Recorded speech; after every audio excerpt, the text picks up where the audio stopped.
Zakaj še ena študentska revija na medijskem zemljevidu? No, zdaj revij je v Mariboru, pa samih medijev je v Sloveniji in na svetu bistveno preveč. Mislim, tega problema se zavedam in je vsekakor upravičeno vprašanje, zakaj se tukaj zdaj še en projekt pojavlja. Zdaj ta projekt se enostavno zato pojavlja, zato ker zafila neko zelo pomembno nišo, katero druge revije v naši kategoriji ne smejo, nočejo ali iz katerihkoli drugih razlogov ne pokrivajo.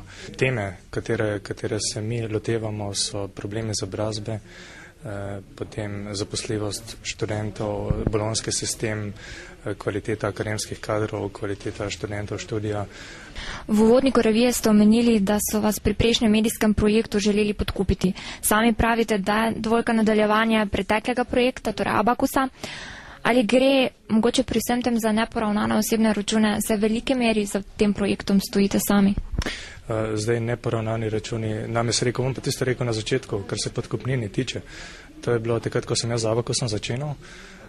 Jaz sem bil takrat še čez zelen, nisem vedel, kako te stvari laufajo. Sem stopil tam na univerzo, sem zaprosil, če bi lahko malo pomagali.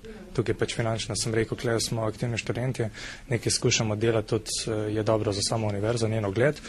In je bilo rečeno, ja, ni panike, ampak tu pa tam bo treba nekaj objaviti, če bomo tako rekli. Sem rekel, kul, pol iz tega nič ni rata. In nekako je bilo takrat tudi tisto, da sem jaz potem padel v same rešerše okoli univerze.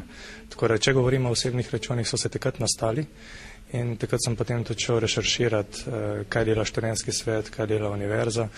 In pol, ko enkrat zajadraš v neke vode in nekaj začneš kopati, hiter prijaš do nekih packarij. Zdaj dvojka je nadaljevanje teh mojih tendenc, teh mojih rešerš, tega, kar sem tam delal. Bi pa rad tudi, če se bi pojavili drugi ljudje. Zdaj, da nam rekli, da je to samo moj projekt, ker res, da je konkretnejši članki so z mojim podpisom spori, ampak da se pojavijo tudi drugi ljudje, ki imajo take ambicije. Sami ste že omenili, v reviji lahko med drugim najdemo vaš članek o minulih študentskih volitvah, ker ste opazno medijsko vlogo odigrali tudi sami. A gre tu še za en obračun? Ne, tukaj se ne gre za spet, niso tukaj nobeni obračuni. Gre se enostavno, občutek imam, da glede na to, da sem bil tam dovolj integriran v celotno dogajanje, da imam tudi informacije, katere drugi nimajo. In da imam tudi pogled v to sceno, katerega drugi mediji niso imeli.